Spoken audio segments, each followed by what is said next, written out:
Hi everyone, it's Kerry back with you today. So I've got another one of Reni's awesome kits here in front of me. She sent this to me over the weekend and I had it printed and cut out before she even had a chance to ask me what I think about it. I absolutely loved it and I straight away had an idea when I saw it. So I've already gone ahead and cut out of the pieces of the kit. But they're these lovely vintage floral images and as usual, she's thought about how the end user might want to use them. So these images are upside down to these images on purpose, which means you could just cut out a long strip, fold it in half, and then you've got a double-sided tag, or you could use the one next to it, fold it in half here, and then you've got a double-sided tag. So it's just giving us more options on how we might want to use the kit. She has also thought about how we might want to use it and given us different sizes. So they come in this much smaller size, this size, then there's a next size up like a large medium, and then these lovely great big images here. So for today's project I'm using the sort of largish medium ones, the next size up from these, and I have created these lovely vintage document bundles, and as you can see I was obsessed and made quite a few. So this is actually going to be the first in a series of mass make videos that we'll be sharing with you on our channel. I really enjoy mass making, so I hope to bring you some more mass making videos. So let's get on and I'll show you how I've created these. These are so quick and easy, and you can use whatever you like to build your document bundles. So for today's video I'm going to be using some other bits and pieces that I've already got prepared here. So this is just a invoice from our invoices kit, and I've printed this on newsprint paper and then I've heavily distressed it around the edges. I love printing on the newsprint paper because it already has like a genuinely sort of old feel. It's a very thin paper and it's a lovely cream colour. It's not white, so it kind of already looks like it's a little bit aged. I've also got a couple of authentic vintage book pages. I've got a German one and a French one, and then I've also printed out some bits of ephemera from another one of Reni's kits. I can't think of the name of it off the top of my head.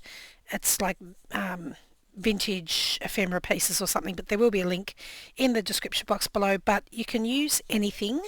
The thing that I like to make sure is I have a range of different things that have interesting font, or they don't all look the same. They're all different sizes and they're all sort of different tones of neutral colours. You could use coloured ones if you wanted to.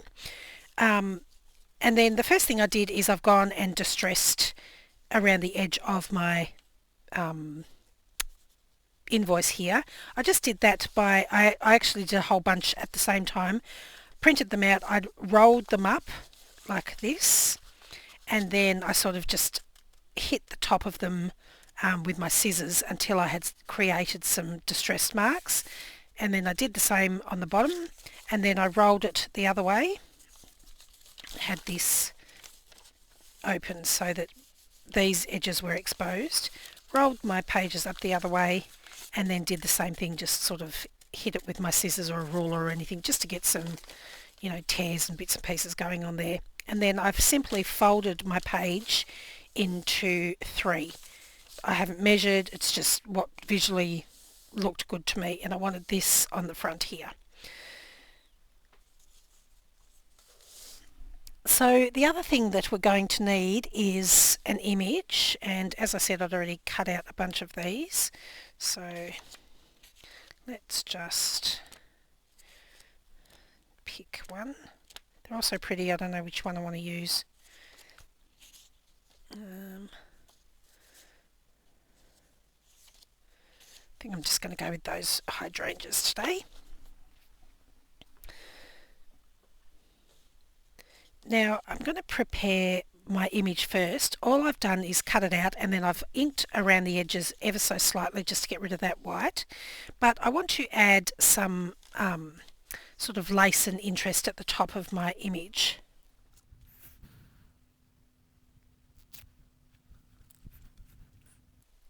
Okay, so I've picked out some bits of lace here, and I want a piece of lace that is a little bit bigger all the way round than my image. So I've just got this long strip that's been torn off something else here, and I think that's going to be big enough.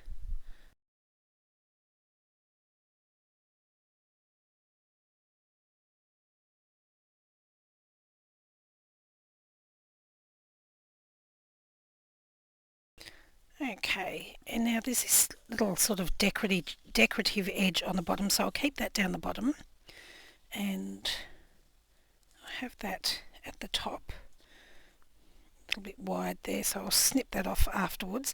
And then I want to add like a pull tab on the top. This is probably a little bit big.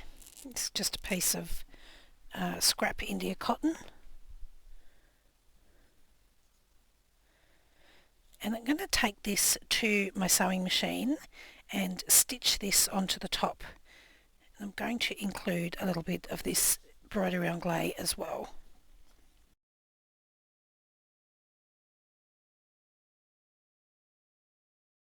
So I'll just go and stitch this and I'll be right back. Okay, so I've just stitched that across the top there, so the fabric is, or the lace is connected to the back there. Now I'm just going to straighten up my dodgy cutting just a little bit.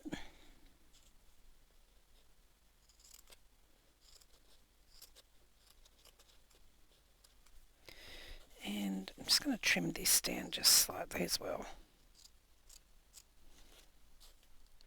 Alright, so now I'm ready to assemble my paper bundle. So I told you they were quick.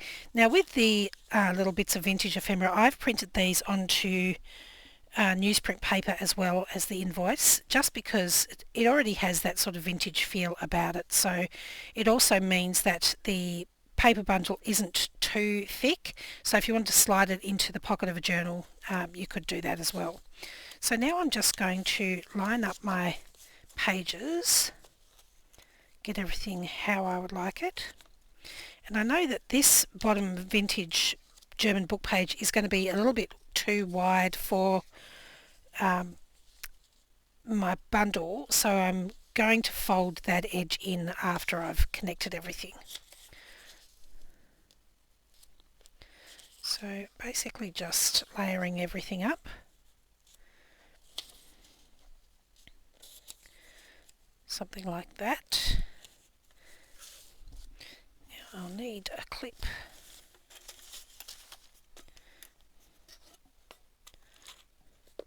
So I've just got these little rusted clips here, and all I need to do is pick up my bundle, make sure that I'm sliding it up to where my invoice is folded and up to the top so my clip will grab it, and then layer my floral piece on top, and I'm just peeking in to see where my short piece of ephemera is there, and having that in the middle of my floral piece so that when I pop my clip on, everything's being held securely, and I don't have to worry about that little piece sliding out. So as you can see, these bits are poking over the edge of my invoice, so I'm just going to turn that over, lift up the edge. I'm just going to fold these pieces in a little bit.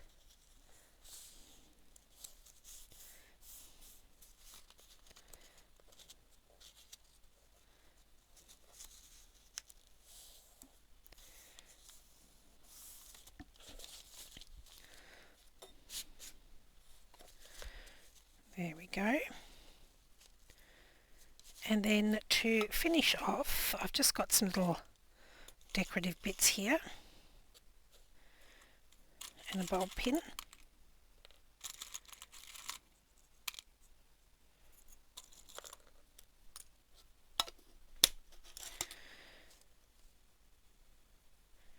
So I'm just going to add these onto a bulb pin, and the thing that I would like at the front of my bulb pin goes on first, and then I just layer the other elements up on top behind it.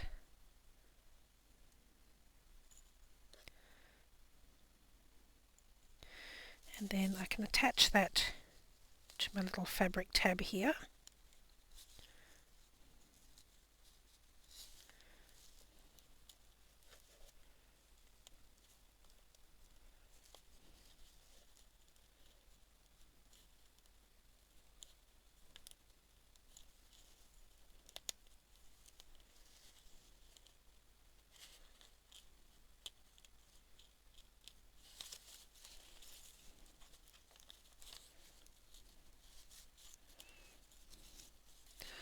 There we go. We've got our cute little decorative bits there. And all that's left to do is to tie our string. So I like to wrap it around 4 times. I leave myself a little bit to tie and then wrap 4 times and then leave about the same amount so that I can tie the 2 ends together.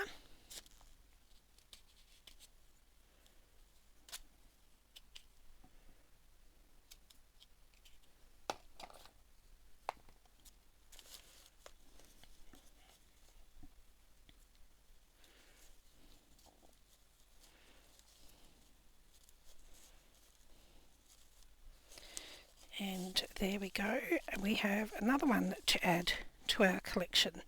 So really super easy, and you can use any papers you like. If you've got leftovers from a journal, it might just be a nice way to present those along with the journal, because then all the papers will match, and then the recipient can use them throughout the journal however they choose.